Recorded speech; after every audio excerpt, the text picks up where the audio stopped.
है। आसिम मुनीर ने रिक्वेस्ट भेजी थी सऊदी अरब के किंग को कि मैं आपसे मिलने के लिए आना चाह रहा हूँ, मतलब प्रिंस मोहम्मद बिन सलमान को। उसने मना कर दिया, उसने कहा कोई ज़रूरत नहीं आने की, मुझे तुम लोगों का पता है तुम कितने घटिया और हिपोक्रेट हो। यूएई के राष्ट्रपति पाकिस्तान पहुंचते हैं। मुनीर उनका नूर खान एयरबेस पर भव्य स्वागत करते हैं और के बाद सऊदी अरब के प्रिंस सलमान को इतनी ज्यादा चुभ गई कि उन्होंने न सिर्फ पाकिस्तान से नफरत में मुनीर को खरी खोटी सुनाई, बल्कि पाकिस्तान के नेताओं से साफ साफ मिलने से इनकार कर दिया है। दरअसल मुनीर चाहते थे कि वो यूएई को भी खुश रखें और सऊदी अरब से भी समझौता करते रहें, उससे पैसे पाते रहें। लेकिन जैसे ही यूएई के राष्ट्रपति पाकिस्तान पहुंचे, सलमान को, सऊदी अरब के सलमान को यह बात पसंद नहीं आई और उन्होंने मुनीर के मिलने के प्रस्ताव को ठुकराते हुए कह दिया कि अब इसका नतीजा जो है पाकिस्तान को भुगतने को मिलेगा और वो पाकिस्तान के किसी भी नेता से नहीं मिलेगा। के हवाले से ये है कि भारत के साथ सऊदी अरब के हिस्टोरिकली बहुत क्लोज टाइज हैं, एक बिजनेस रिलेशनशिप है आपस में जो कि बहुत ही मैसिव है। So that has given a big heft to us. Pakistan Saudi defence pact जब हम हुआ तो बड़े एक्साइटेड थे फिर अभी जब उनका टिफ हुआ हल्का सा यूएई के साथ सारा, तो फिर ये परेशानी होगी कि अगर पाकिस्तान इस तरह के और कोई डील्स करता है विद अदर कंट्रीज, 7-8 मुल्क बड़े सीरियसली परस्यू कर रहे हैं और Bangladesh is one of them. क्या मिडिल ईस्ट में किसी और मुल्क के साथ अगर हम डिफेंस पैक्ट करते हैं, could it put us in an awkward position? Not if we start taking sides in intra-Arab disputes. उससे बाहर है जो intra-Arab dispute, जो अरबों के दरमियान आपस में गंद है ना, उसमें आप लगा रहे। और साथ ही साथ पाकिस्तान ये हमारे गले पड़ जाएंगी और इतनी इंस्टेबिलिटी हो जाएगी इस मुल्क में कि we will not be able to handle it. क्या आपने चाइना को भी अपनी मुँह पेश की हुई है, अमेरिका को भी की हुई है, तुर्की को भी की हुई है, सऊदी अरब को भी की हुई है। पाकिस्तान का एजुकेशन सिस्टम जो है, क्वालिटी एजुकेशन सिस्टम बनाने में कोई भी हुकूमत या डिक्टेटरशिप जब आई तो ये लोग नाकाम क्यों रहे हैं? अगर हम कंपेयर करें भारत या फिर पाकिस्तान क्या इमारात से लड़ेगा? क्योंकि आफ्टर ऑल पाकिस्तान के बाप कितने हैं ना, आपने अपनी माँ के इतने यार बनाए हुए हैं पाकिस्तान।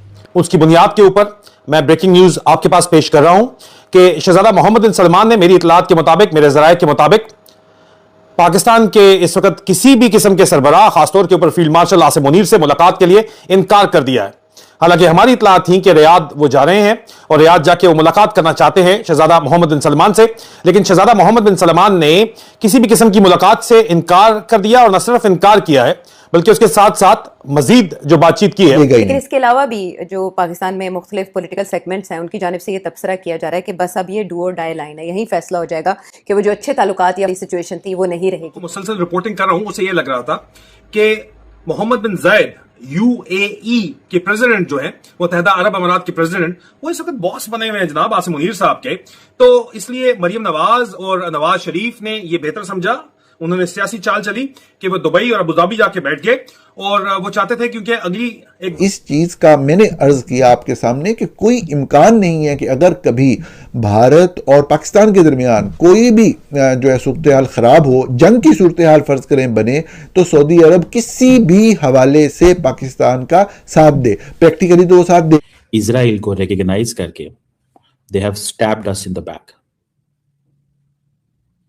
और उन्होंने कहा है कि मैं बताऊंगा कि मैं क्या कर सकता हूं। ये जो लड़ाई है बेसिकली ये एक जियोपॉलिटिकल एंड इकोनॉमिक पावर की लड़ाई है मिडल ईस्ट में और जो ग्लोबल ऑयल मार्केट्स हैं उनके अंदर। अब दोनों मुल्क जो हैं वो राइवल्स हैं, अरब वर्ल्ड में डोमिनेंट प्लेयर हैं और अमेरिका जो है वो कम इन्फ्लुएंस या अमेरिका कम असर वसूख जो है वो दिखा रहा है, वो कोई खास बात नहीं कर रहा। But in reality there is a problem.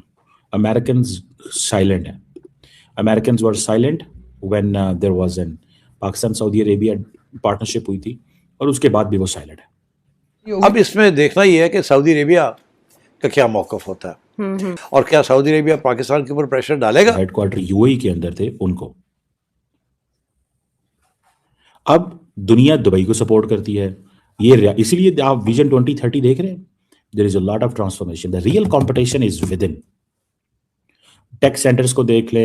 Pakistan Saudi defence pact जब हम हुआ तो बड़े एक्साइटेड थे फिर अभी जब उनका टिफ हुआ हल्का सा यूएई के साथ सारा, तो फिर ये पाकिस्तान जो दशकों से अपनी विदेश नीति की नींव सऊदी अरब के साथ रखता आया था, आज खुद को एक ऐसी खतरनाक कूटनीतिक जंग के बीच में पाता है जहां एक तरफ उसका पुराना अकूत मददगार सऊदी अरब है तो दूसरी तरफ नया निवेश और रोजगार का सपना दिखाने वाला संयुक्त अरब अमीरात। और आज की तारीख में इस जंग में पाकिस्तान को सबसे बड़ी चोट लगती दिख रही है। सऊदी अरब ने न सिर्फ अपना रुख सख्त किया है बल्कि एक तरफा कार्रवाई करते हुए पाकिस्तान के साथ रक्षा समझौते को भी निलंबित कर दिया है। साथ ही एक स्पष्ट और बेहद अपमानजनक निर्देश जारी किया है कि सऊदी अधिकारी पाकिस्तान के किसी भी मंत्री, संसद सदस्य या यहां तक कि वरिष्ठ अधिकारी से भी मिलने से परहेज करें। यह सिर्फ एक ठंडे रिश्ते की शुरुआत नहीं, यह एक सदमा है, एक ऐसा सदमा जो पाकिस्तान की कूटनीति के गलियारों में सन्नाटा पसारे हुए है। दरअसल यह पूरी कहानी एक जटिल तिकड़ी की है। सऊदी अरब और संयुक्त अरब अमीरात दोनों मध्य पूर्व के दिग्गज, दोनों आर्थिक और सैन्य शक्ति, लेकिन दोनों के बीच चल रही है एक सूक्ष्म पर गहरी प्रतिस्पर्धा। यह प्रतिस्पर्धा क्षेत्रीय प्रभाव को लेकर है, यमन में हस्तक्षेप को लेकर है, ईरान से निपटने के तरीके को लेकर है और सबसे बढ़कर पूरे इस्लामी दुनिया के नेतृत्व को लेकर है। सऊदी अरब खुद को इस्लाम की जन्मस्थली और प्राकृतिक नेता मानता है, वहीं संयुक्त अरब अमीरात अपनी आधुनिकता, व्यापारिक सूझबूझ और ग्लोबल आउटरीच के दम पर खुद को एक वैकल्पिक केंद्र के रूप में स्थापित करना चाहता है। और इन दोनों दिग्गजों के बीच फंसा है पाकिस्तान, एक ऐसा देश जिसके पास दो चीजें हैं जो इन दोनों के लिए बेहद मूल्यवान हैं। पहला, एक बड़ी युवा और कुशल मानव शक्ति। दूसरा, एक शक्तिशाली और अनुभवी सेना जिसमें परमाणु हथियारों का जखीरा भी शामिल है। पाकिस्तान ने सोचा क्यों ना इस स्थिति का फायदा उठाया जाए, क्यों ना दोनों मोर्चों पर दोस्ती निभाई जाए। सऊदी अरब से तो रिश्ते पुराने और मजबूत थे ही। उधर संयुक्त अरब अमीरात में पाकिस्तानी प्रवासियों की एक बहुत बड़ी आबादी है जो अरबों डॉलर की रकम हर साल वतन भेजती है। यूएई पाकिस्तान में निवेश की संभावनाएं तलाश रहा था। लग रहा था कि पाकिस्तान एक साथ दो ताकतवर मित्र राष्ट्रों का समर्थन हासिल करने में कामयाब हो जाएगा, लेकिन कूटनीति का यह खेल उतना आसान नहीं होता। सऊदी अरब की नजर में पाकिस्तान का यूएई के साथ बढ़ता रिश्ता सिर्फ आर्थिक सहयोग नहीं था, यह एक विश्वासघात था, एक ऐसा कदम जो रियाद और अबू धाबी के बीच चल रही नाजुक ताकत की लड़ाई में पाकिस्तान को यूएई के पक्ष में खड़ा करता दिख रहा था। पाकिस्तानी प्रधानमंत्री या विदेश मंत्री का हालिया दौरा जो यूएई में हुआ, शायद वह आखिरी कील थी। उस दौरे में न सिर्फ आर्थिक समझौतों पर दस्तखत हुए बल्कि रक्षा और सुरक्षा सहयोग को नए सिरे से मजबूत करने की बात भी हुई। यूएई ने पाकिस्तान में बुनियादी ढांचे के प्रोजेक्ट्स में निवेश के नए वादे किए। पाकिस्तानी सेना के शीर्ष अधिकारियों और यूएई के रक्षा अधिकारियों के बीच बैठकें हुई। यह सब सऊदी अरब की नजरों के सामने ही हो रहा था और रियाद ने इसे चुपचाप देखा नहीं, उसने एक कूटनीतिक हमले की तैयारी शुरू कर दी। सूत्रों के मुताबिक सऊदी अरब में पाकिस्तानी राजदूत को तलब किया गया, एक औपचारिक पर बेहद कठोर डिमार्च सौंपा गया। इसमें सऊदी सरकार की गहरी नाराजगी और निराशा जताई गई। यह कहा गया कि पाकिस्तान एक तरफा तरीके से यूएई के साथ रिश्ते बढ़ाकर क्षेत्रीय संतुलन को खतरे में डाल रहा है। सऊदी अरब ने इसे अपने रणनीतिक हितों के खिलाफ एक सीधी चुनौती बताया और फिर चेतावनी के बाद कार्रवाई का दौर शुरू हुआ। सबसे पहले वह रक्षा समझौता रद्द हुआ जो दोनों देशों के बाजार ईच सैन्य अभ्यास, प्रशिक्षण और तकनीकी सहयोग की रीढ़ था। इस समझौते के तहत सैकड़ों पाकिस्तानी सैनिक हर साल सऊदी अरब में प्रशिक्षण लेते थे और सऊदी अधिकारी पाकिस्तान के सैन्य अकादमियों में आते थे। यह सहयोग न सिर्फ प्रतीकात्मक था बल्कि पाकिस्तानी सेना के लिए एक अहम राजस्व स्रोत और कूटनीतिक पूंजी भी था। इसके रद्द होने का मतलब है सैन्य तालमेल में एक बड़ा झटका। लेकिन उससे भी ज्यादा चौंकाने वाला कदम था सऊदी अरब का वह आंतरिक निर्देश जिसमें सभी सऊदी मंत्रालयों और सरकारी विभागों को यह हिदायत दी गई कि वे पाकिस्तान के किसी भी मंत्री, संसद सदस्य या वरिष्ठ सरकारी अधिकारी के साथ कोई बैठक या संपर्क न करें। कूटनीतिक भाषा में इसे घेराबंदी या डिप्लोमेटिक क्वारंटाइन कहा जाता है। यह एक ऐसी सजा है जो आमतौर पर दुश्मन देशों के लिए सुरक्षित रखी जाती है। पाकिस्तान, जो खुद को सऊदी अरब का भाई देश कहता था, आज उसी के हाथों इस तरह की अपमानजनक पाबंदी का सामना कर रहा है। इसका सीधा असर द्विपक्षीय व्यापार, निवेश की बातचीत और सरकारी स्तर के सभी प्रोजेक्ट्स पर पड़ेगा। अब सवाल यह उठता है कि पाकिस्तान के लिए इसका क्या मतलब है। नुकसान साफ दिख रहा है। पहला और सबसे बड़ा नुकसान आर्थिक है। सऊदी अरब पाकिस्तान का एक बड़ा तेल आपूर्ति करता रहा है जिसने अक्सर सहूलियत भरी किश्तों या देरी से भुगतान की सुविधा दी है। अब यह रियायतें खत्म हो सकती हैं। सऊदी अरब में रह रहे लाखों पाकिस्तानी प्रवासी श्रमिकों का भविष्य अनिश्चितता के घेरे में है। अगर राजनयिक तनाव बढ़ता है तो नौकरियां जाने और वेतन भेजने पर पाबंदी लगने का खतरा पैदा हो सकता है। यह पाकिस्तान के लिए विदेशी मुद्रा के सबसे बड़े स्रोत पर सीधा हमला होगा। दूसरा नुकसान रणनीतिक है। पाकिस्तान हमेशा से अपनी सुरक्षा नीति में गहरी रणनीतिक गहराई की बात करता रहा है, जिसका एक बड़ा हिस्सा सऊदी अरब और अमीरात जैसे अरब देशों के साथ गठजोड़ था। भारत के साथ तनाव के दौर में पाकिस्तान को इन देशों से राजनयिक और कूटनीतिक समर्थन की उम्मीद रहती थी। अब सऊदी अरब के साथ रिश्तों में आई इस दरार के बाद पाकिस्तान क्षेत्र में खुद को अकेला पा सकता है, खासकर तब जब भारत के साथ सऊदी अरब और यूएई दोनों के रिश्ते लगातार मजबूत हो रहे हैं। तीसरा और सबसे गंभीर नुकसान है आत्मविश्वास का। पाकिस्तान की विदेश नीति हमेशा से यह दावा करती आई है कि वह अपने इस्लामी पहचान और उम्मा के नाते अरब दुनिया में एक खास जगह रखता है। आज उसी अरब दुनिया के सबसे बड़े नेता ने उसे ठुकरा दिया है। इससे पाकिस्तान की कूटनीतिक साख को गहरा आघात लगा है।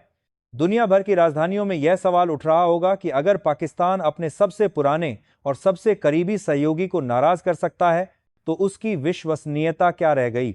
अब पाकिस्तान के सामने विकल्प सीमित हैं।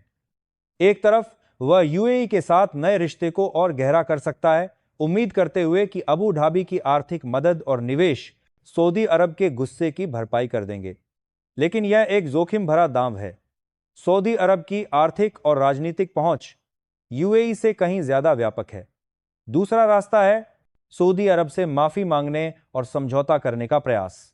लेकिन इसके लिए पाकिस्तान को शायद यूएई के साथ हुए कुछ समझौतों पर पीछे हटना पड़े या कम से कम उनकी गति धीमी करनी पड़े।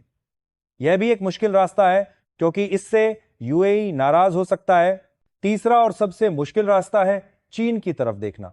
पाकिस्तान पहले से ही चीन पाकिस्तान आर्थिक गलियारे यानी सीपीईसी में गहराई से जुड़ा हुआ है। हो सकता है वह बीजिंग से मध्यस्थता की गुहार लगाए, लेकिन चीन भी सऊदी अरब और यूएई दोनों के साथ बेहतर रिश्ते बनाए रखना चाहता है। वह शायद ही कोई ऐसा कदम उठाए जिससे वह इन दोनों अरब ताकतों में से किसी एक के साथ अपने रिश्ते खराब कर ले। इस पूरे घटनाक्रम से एक बात तो साफ है कि मध्य पूर्व की कूटनीति अब पुराने भाईचारे और धार्मिक एकजुटता के नारों से आगे निकल चुकी है।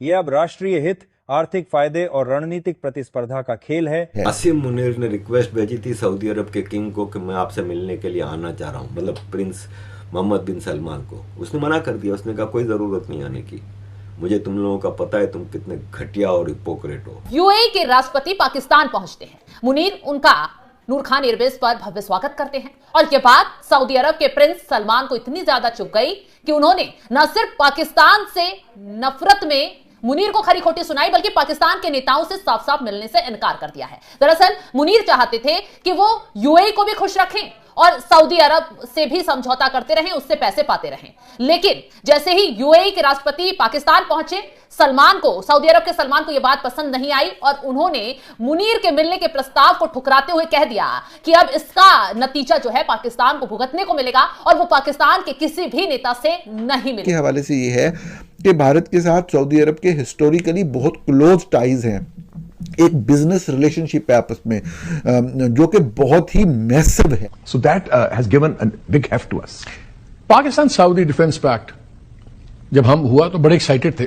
फिर अभी जब उनका टिफ हुआ हल्का सा यूएई के साथ सारा, तो फिर ये परेशानी होगी कि अगर पाकिस्तान इस तरह के और कोई डील्स करता है विद अदर कंट्रीज, 7-8 मुल्क बड़े सीरियसली परस्यू कर रहे हैं और Bangladesh is one of them. क्या मिडिल ईस्ट में किसी और मुल्क के साथ अगर हम डिफेंस पैक्ट करते हैं, could it put us in an awkward position? Not if we start taking sides in intra-Arab disputes. उससे बाहर है जो इंट्रा-अरब डिस्प्यूट, जो अरबों के दरमियान आपस में गंद है ना, उसमें आप लगा रहे और साथ ही साथ पाकिस्तान ये हमारे गले पड़ जाएंगी और इतनी इंस्टेबिलिटी हो जाएगी इस मुल्क में कि we will not be able to handle it. क्या आपने चाइना को भी अपनी मुँह पेश की हुई है, अमेरिका को भी की हुई है, तुर्की को भी की हुई है, सऊदी अरब को भी की हुई है। पाकिस्तान का एजुकेशन सिस्टम जो है, क्वालिटी एजुकेशन सिस्टम बनाने में कोई भी हुकूमत या डिक्टेटरशिप जब आई तो ये लोग नाकाम क्यों रहे हैं? अगर हम कंपेयर करें भारत या फिर पाकिस्तान क्या इमारात से लड़ेगा? क्योंकि आफ्टर ऑल पाकिस्तान के बाप कितने हैं ना, आपने अपनी माँ के इतने यार बनाए हुए हैं पाकिस्तान। उसकी बुनियाद के ऊपर मैं ब्रेकिंग न्यूज आपके पास पेश कर रहा हूं कि शहजादा मोहम्मद बिन सलमान ने मेरी इतलात के मुताबिक, मेरे जराये के मुताबिक, पाकिस्तान के इस वक्त किसी भी किस्म के सरबराह, खासतौर के ऊपर फील्ड मार्शल आसिम मुनीर से मुलाकात के लिए इनकार कर दिया है। हालांकि हमारी इत्तला थी कि रियाद वो जा रहे हैं और रियाद जाके वो मुलाकात करना चाहते हैं शहजादा मोहम्मद बिन सलमान से, लेकिन शहजादा मोहम्मद बिन सलमान ने किसी भी किस्म की मुलाकात से इनकार कर दिया और न सिर्फ इनकार किया है बल्कि उसके साथ साथ मजीद जो बातचीत की है। लेकिन इसके अलावा भी जो पाकिस्तान में मुख्तलिफ पॉलिटिकल सेगमेंट्स हैं उनकी जानिब से ये तबसरा किया जा रहा है कि बस अब ये डू और डाई लाइन है, यही फैसला हो जाएगा कि वो जो अच्छे ताल्लुकात या सिचुएशन थी वो नहीं रहेगी। मुसलसल रिपोर्टिंग कर रहा हूं, उसे ये लग रहा था कि मोहम्मद बिन जायद UAE के प्रेसिडेंट जो है, मुत्तहिदा अरब अमीरात के प्रेसिडेंट, वो इस वक्त बॉस बने हुए हैं जनाब आसिम मुनीर साहब के। तो इसलिए मरियम नवाज और नवाज शरीफ ने ये बेहतर